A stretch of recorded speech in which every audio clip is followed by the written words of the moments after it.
Movie starts with Marcus after traveling to his destination aboard a flight.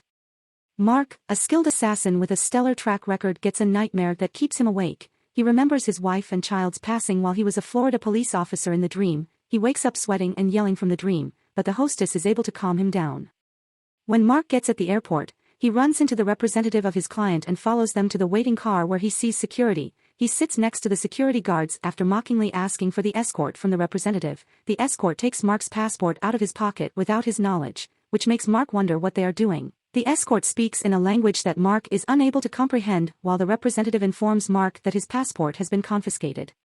The representative explains to Mark that the escort doesn't trust him when he asks for clarification. Mark responds that they should assist him by telling the escort not to reach into his pocket once more. Mark is informed by the representative that he cannot be trusted, and his passport will be returned to him. As they get there, Mark runs into the boss, who apologizes for the behavior of his employees. Mark is praised by the employer, who welcomes the opportunity to collaborate with him. Mark's passport, which had been stolen from him earlier, is given back, but he ignores an offer of water, so they start working right away. When Mark asks who his objective is, the boss says it would be premature to say.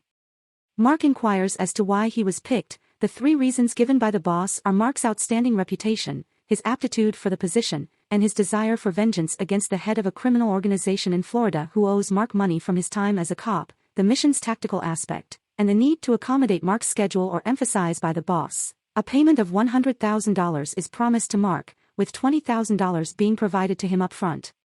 Until the task is through, it is to lead a basic life in a small flat. Mark receives a new passport from the employer, which he is required to use for the duration of the task. Soon after being briefed, as Mark makes his way up the stairs to his designated home, a lovely woman's voice can be heard singing. He realizes that his squad has prepared for the task after entering his room and examining the various costumes. He gets a fax from his boss telling him to retrieve the tools in the closet, where he finds many guns after finding the key to unlock them. While he reclines, he listens to his neighbor moan and thinks back on his late wife's prowess at making love. He is stirred by this memory, and decides to find a prostitute. He picks a woman beside the road, and when he gets to her house, she insists on using a condom and declines to let him touch her. As he pays her, he realizes that her ticking clocks sound a lot like the one he heard on the day his wife passed away, which makes him experience his pain all over again and renders him helpless. The woman calls security, who severely attack him when he tries to destroy the clock. He withdraws to his house, where he observes his neighbor and once more hears her whine. He remembered a time when he was a cop and they had stormed a room where crooks were holding a youngster captive. As he walked around the room that night,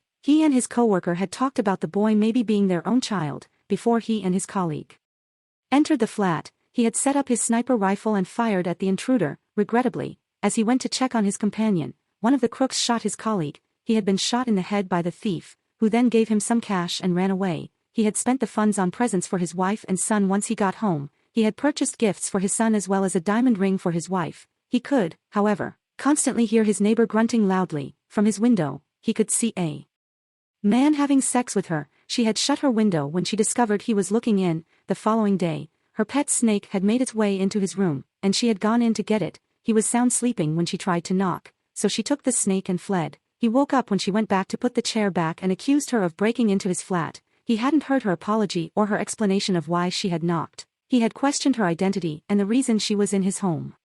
Because he didn't want to believe her, he sees Marina dancing and singing while carrying a snake in her hands from the doorway, but she had stormed off in rage without answering his queries. He breaks into her house after she leaves to learn more about her. When Marina catches him and orders him to leave, he reveals that he has learned her name and claims that since she was the one who first broke into his house, she shouldn't criticize trespassing. She is also charged with hypocrisy for going around in her underwear, and while aware that he was watching, he is directed to leave by Marina, who claims not to be aware of his presence during a training session he attends with his employers. He remembers a time when he was being investigated for corruption and suspended from work. He hears Marina groaning again when he gets home, and as he looks out his window, he sees a man kissing her. She stands at a spot where she can see clearly and seems to be having fun. He speaks with his employer the following day and asks for his upcoming assignment. He pushed his impatience and need to act, but his employer tells him that the moment is not yet right to take action and tells him to unwind and have fun. Also, the employer advises Mark, who allegedly never leaves his residence, to go out and have some fun. Mark finds Marina inside his home when he gets there. She tells him to contact the police for trespassing when he queries her presence, yet he advises that they should resolve their differences amicably because they both trespass. He is drawn in by Marina as she provocatively removes her skirt and kisses him on the floor.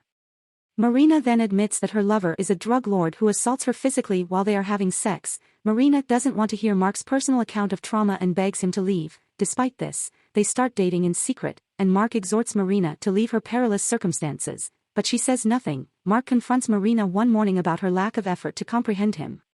And she inquires as to whether he is a police officer, because there are guns in his room. Mark receives a 10-year prison sentence for corruption after admitting to collecting bribes while a police officer. His sentence was lightened after he gave a list of his employers. He got a call one morning telling him that his son and wife were waiting for him and that he should miss the event. His wife stopped the car as she hurried outside to meet them. And the vehicle exploded, killing both her and their child. She gave him a moment of solace before going to meet her boyfriend. He followed him and found out who he was. He received a fax telling him to kill Hank when he got home.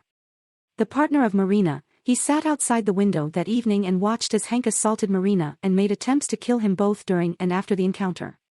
Yet he was unable. The following morning, he went to see Marina and admitted that Hank was his target and a member of the group responsible for his family's murder. He suggested they flee together and pledge not to kill again. Marina objected, saying she had been waiting for Hank to be murdered. She led him to a personal field where Hank played on the weekends and gave him information on his attire. When Hank was still alive, Mark realized he had murdered the incorrect guy after shooting his intended target. He was shot by Marina after she brandished a gun, but Hank Hunter told her to go for her car while he cleaned up. And he did so. Mark fired at him as he swung around to flee. Mark crawled to Marina's body, and made an effort to hold her as he stumbled out of the building and killed her. I hope you liked watching this video. Don't forget to click the like button and subscribe to our channel. I appreciate. See you.